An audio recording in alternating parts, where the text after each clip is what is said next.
Bismillahirrahmanirrahim. Student, we are studying the chapter Bioenergetic of class ninth.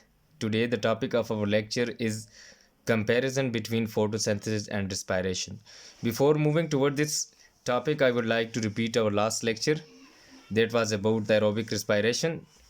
In previous lecture, we have explained the aerobic respiration in detail, that type of respiration which occurs in the presence of oxygen, in which large amount of energy is released and complete breakdown of food occurs.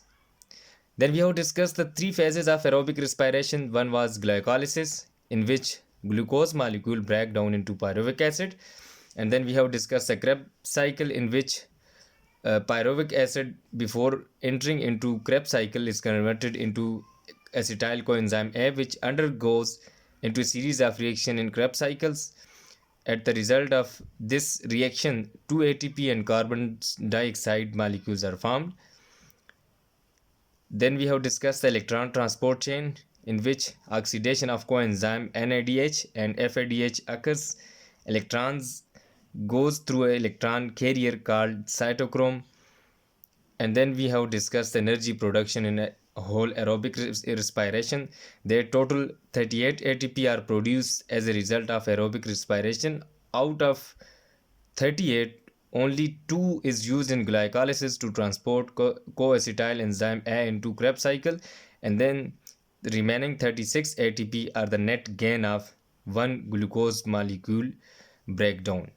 Student, this was all about the previous lecture.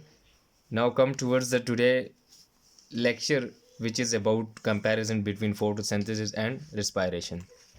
Student, हमने जब chapter start किया तो bio energetics का हमने यही कहा था कि इसमें एनर्जी से रिलेटेड जितनी भी टॉपिक्स होंगे वो हम डिस्कस करेंगे. देखें, पहला जो फोटोसिंथेसिस हमने डिस्कस किया उसमें हमने कहा कि इसमें सनलाइट जो है वो कन्वर्ट होती है केमिकल एनर्जी के अंदर, और वो स्टोर होती है वहाँ पे, फिर वहाँ से शिफ्ट होती है सेल को by the process of respiration.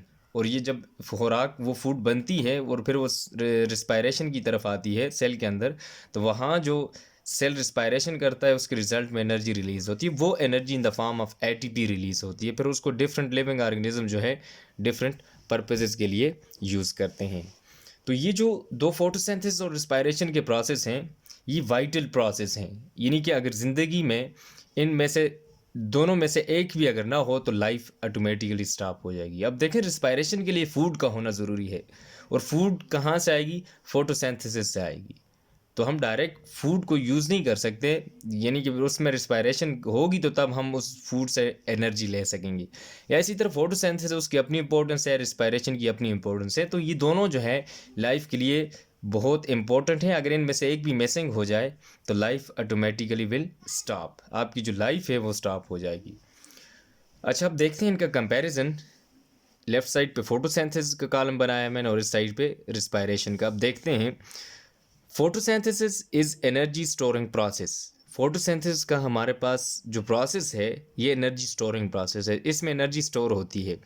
While respiration is the energy releasing process. यहाँ पे देखें, फोटोसिंथेसिस के अंदर जो एनर्जी स्टोर हुई थी वही एनर्जी जो है वो आगे रिस्पायरेशन के अंदर रिलीज़ हो जाती है. तो इस वजह से फोटोसिंथेसिस को हम स्टोरिंग प्रोसेस कहते हैं और रिस्पायरेशन को हम एनर्जी रिलीजिंग प्रोसेस कहते हैं. ये एक कंपैरिजन इनके दरमियान.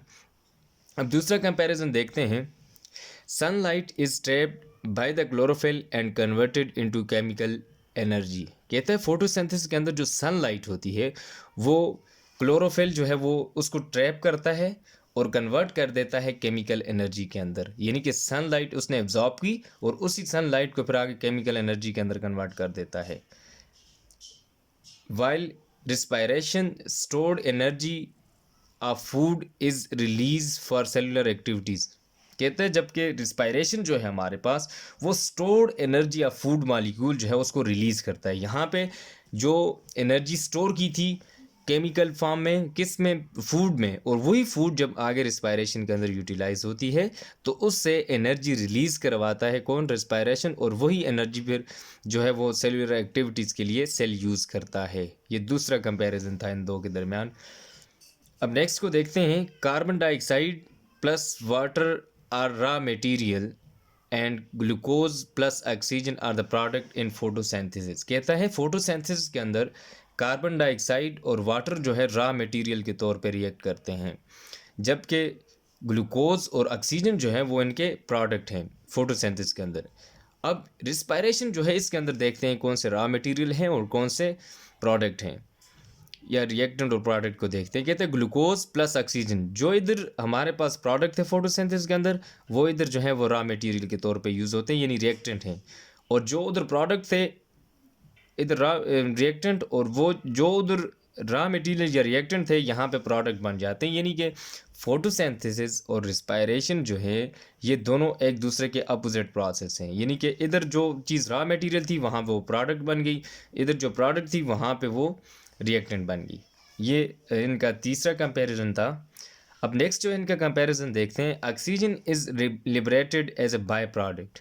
अब इसके अंदर फोटोसिंथेसिस के अंदर जो ऑक्सीजन लिबरेट होती है वो एज ए बाय प्रोडक्ट होती है। मैंने आपको बाय प्रोडक्ट का डिटेल में बताया था कि जब आप किसी रिएक्शन के अंदर एक चीज़ जो रिक्वायर्ड होती है वो बन रही हो और उसके साथ कोई इजाफी चीज़ बन रही हो तो उसको हम बाय प्रोडक्ट कहते हैं। तो यहाँ पे फूड बनना इसका मकसद था फोटोसिंथेसिस का। तो इसके साथ जब ऑक्सीजन बन जाती है तो उस ऑक्सीजन को हम एज ए बाय प्रोडक्ट कहते हैं कि ये बाय प्रोडक्ट हमारे पास प्रोड्यूस हुई है या लिबरेट हुई है।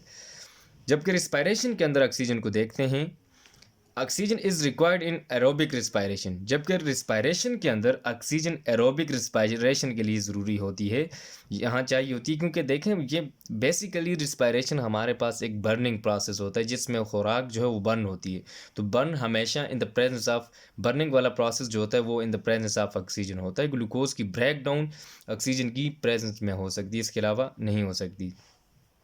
Photosynthesis take place in green cells of plants, algae and bacteria. कहते हैं फोटोसिंथेसिस जो है वो ग्रीन प्लांट्स जितने भी हैं उनके सेल्स में और इसके अलावा एल्गी और बैक्टीरिया में होता है। प्लांट्स, एल्गी और बैक्टीरिया, इन तीन जो है वो ऑर्गेनिज्म के अंदर, इन सेल के अंदर जो फोटोसिंथेसिस का प्रोसेस है वो अकर होता है। While respiration take place in all cells of living organism. जबकि रिस्पायरेशन जो है वो all cells of living organism में होता है। रिस्पायरेशन देखें, क्योंकि रिस्पायरेशन में हमें एनर्जी चाहिए होती है, तो अब हर एक सेल को एनर्जी चाहिए। किस पर्पज़ के लिए? उसने डिवाइड भी होना है, उसने ग्रोथ भी शो करनी है, उसने बाकी जितनी भी लाइफ की एक्टिविटीज़ है वो परफॉर्म करनी है, तो उसके लिए उसको एनर्जी चाहिए। तो इसलिए हर एक सेल जो है वो रिस्पायरेशन का प्रोसेस करता है। लेकिन photosynthesis just limited to the green cells of plants, algae and bacteria. ये इनके दरमियान एक कंपेरिजन है। Anabolic process food synthesis.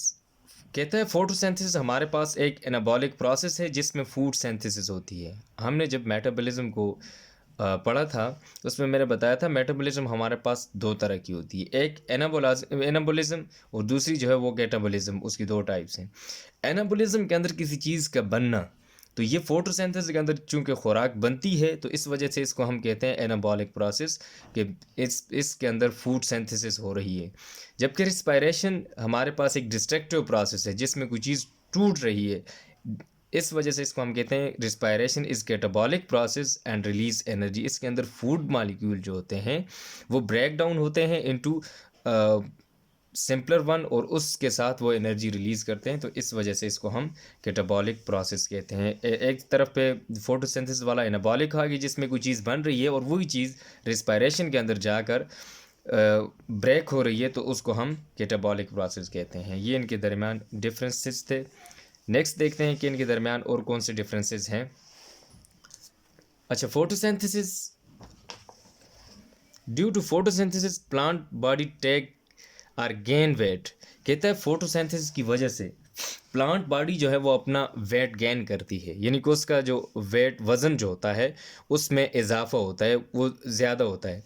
जबकि respiration, due to respiration loss of weight occurs. जब फूड मालिक्यूल जो है वो ब्रेक होगा तो ऑटोमेटिकली वेट जो है वो लॉस होगा। लार्ज फूड मालिक्यूल ब्रेक हो जाता है सिंपलर वन के अंदर, तो फिर उस दौरान जो है वो जो उसका प्लांट या बॉडी का जो वेट होता है वो लॉस हो जाता है, यानी कम हो जाता है इसके अंदर।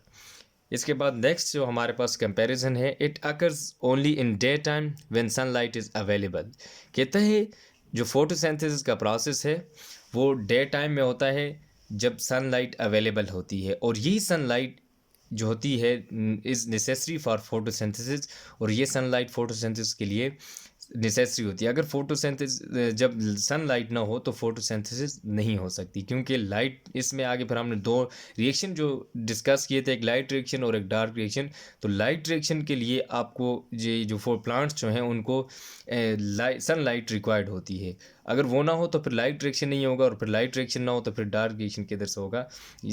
इसी तरह ये दोनों प्रोसेस होते रहते हैं। तो इस वजह से फोटोसिंथेसिस के लिए सनलाइट को होना ज़रूरी है। इस वजह से ये डे टाइम में होता है फोटोसिंथेसिस का process. While respiration it occurs all the time day and night. जो रिस्पायरेशन का प्रोसेस है, क्योंकि हमें एनर्जी तो हर वक्त चाहिए होती है।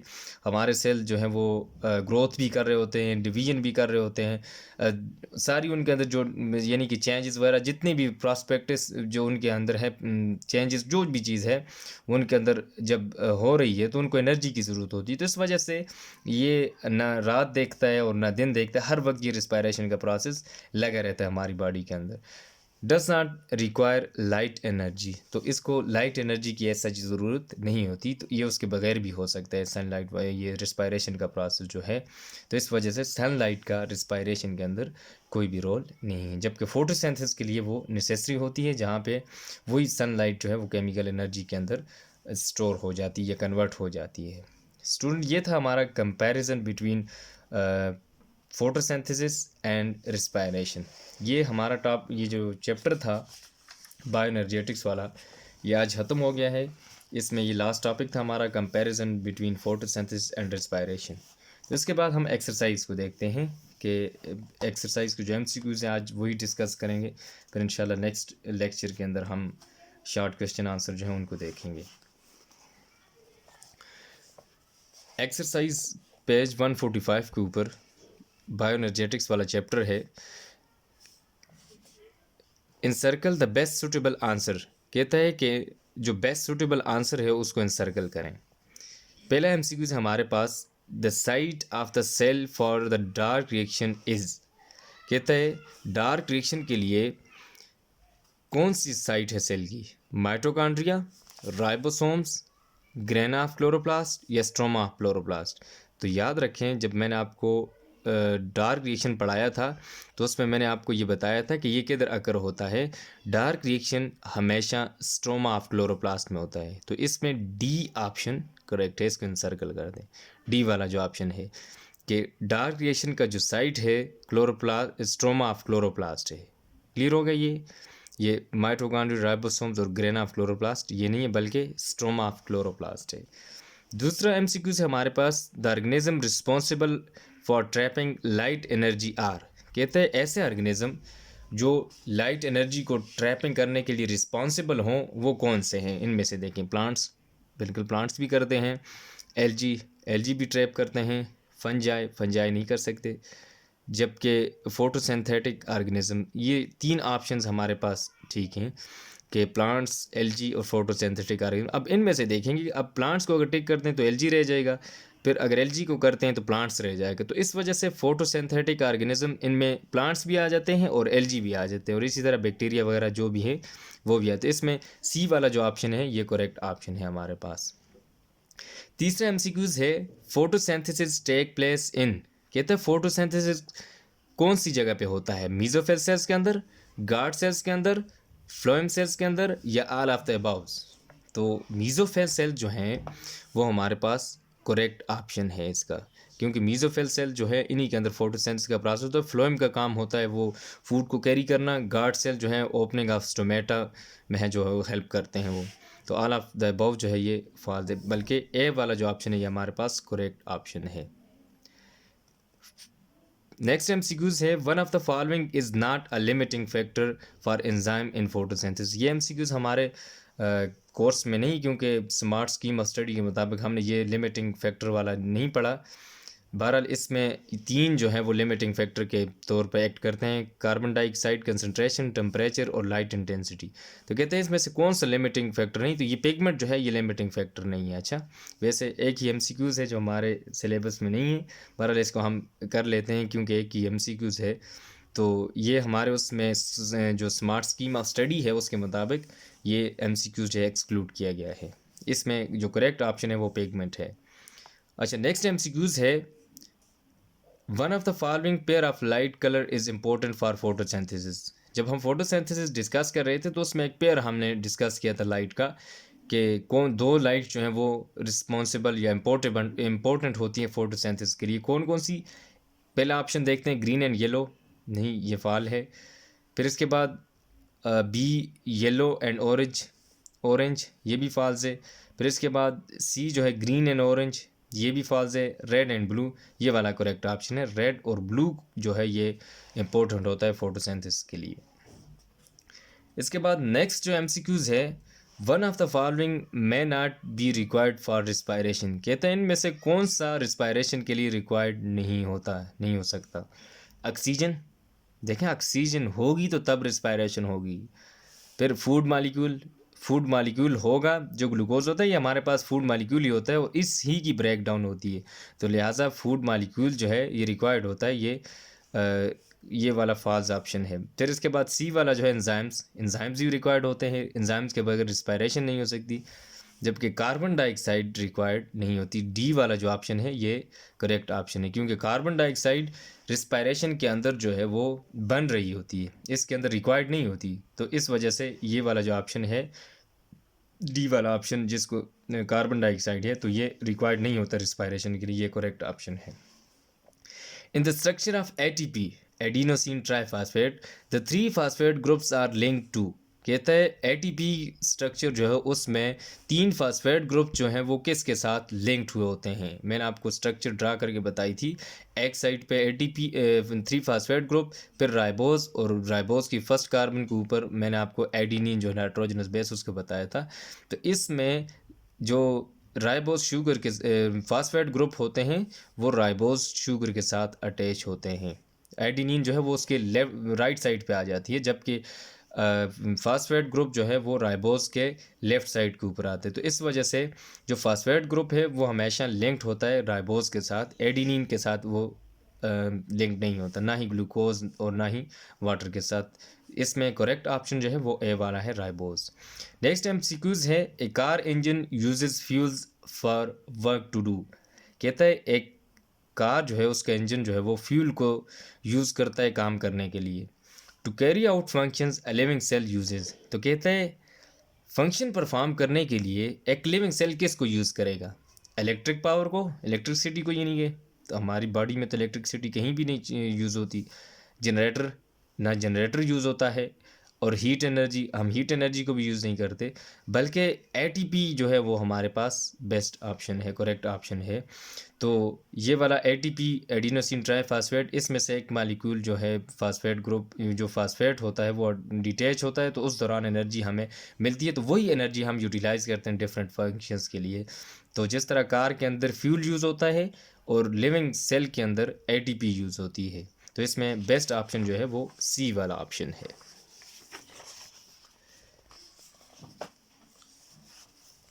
इसके बाद नेक्स्ट MCQs है,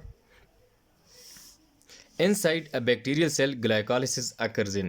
कहता है बैक्टीरियल सेल के अंदर ग्लाइकोलिसिस जो है वो कौन से ऑर्गेनेली के अंदर होता है, मीजोसोम, साइटोप्लाज्म, माइटोकॉन्ड्रिया या न्यूक्लियाइड। तो ग्लाइकोलिसिस पहला साइकिल पहली फेज़ होती है हमारे पास, एरोबिक रिस्पायरेशन हो या एनारोबिक रिस्पायरेशन हो, ये दोनों में कॉमन होती है। तो ये जो है हमेशा साइटोप्लाज्म के अंदर होती है, करेक्ट ऑप्शन जो है इसका साइटोप्लाज्म है। फिर उसके बाद है, the consumption during the conversion of pyruvic acid into ethanol during anaerobic respiration is are. कहता है जब conversion of pyruvic acid into ethanol हो तो उस वक्त एरोबिक रिस्पायरेशन के अंदर कितनी कंजम्पशन होगी और किस चीज़ की होगी। तो इसमें देखें 1 NADH, ये नहीं है 1 NADH2 एंड कार्बन डाइऑक्साइड।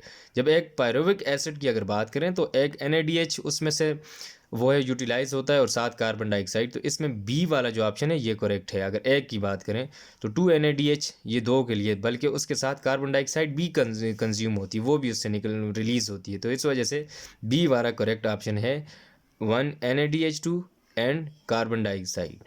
ये थे हमारे MCQs स्टूडेंट। नेक्स्ट लेक्चर के अंदर इंशाल्लाह हम शॉर्ट क्वेश्चन आंसर जो है उनको डिस्कस करेंगे और लॉन्ग जो क्वेश्चंस हैं उनको डिस्कस करेंगे. Student, this was all about the today lecture. If you have any query or problem, you may ask. जो स्टूडेंट आपकी होम असाइनमेंट है, आपने यही कंपैरिजन एक चार्ट के ऊपर या आप पेजेस के ऊपर आपने इसी तरह फोटोसिंथेसिस और रेस्पिरेशन जो है इन दोनों के दरमियान आपने कंपैरिजन आपकी बुक के अंदर भी लिखे हुए हैं, उसी तरह एक आपने चार्ट सा बनाना है ताकि आपको, क्योंकि ये बहुत इंपॉर्टेंट टॉपिक हैं, बोर्ड के अंदर हमेशा फोटोसिंथेसिस या रेस्पिरेशन इनमें से एक ऊपर लाजमी क्वेश्चन आता है और वो भी लॉन्ग, एक या फोटोसिंथेसिस या रिस्पायरेशन, इन दोनों में से. तो इसलिए आप इसको जितना इजी याद कर सकें, जितना इसको आप अंडरस्टैंड कर सकें, इतना आपके लिए ये बेनिफिशियल है. तो इस आपकी जो होम असाइनमेंट है, आपने इनका कंपैरिजन लिखना है और कंपैरिजन से ही आपको ये अच्छी तरह से याद हो सकता है. तो ये असाइनमेंट आपने ज़रूर करनी है. बहुत शुक्रिया. अल्लाह हाफिज़.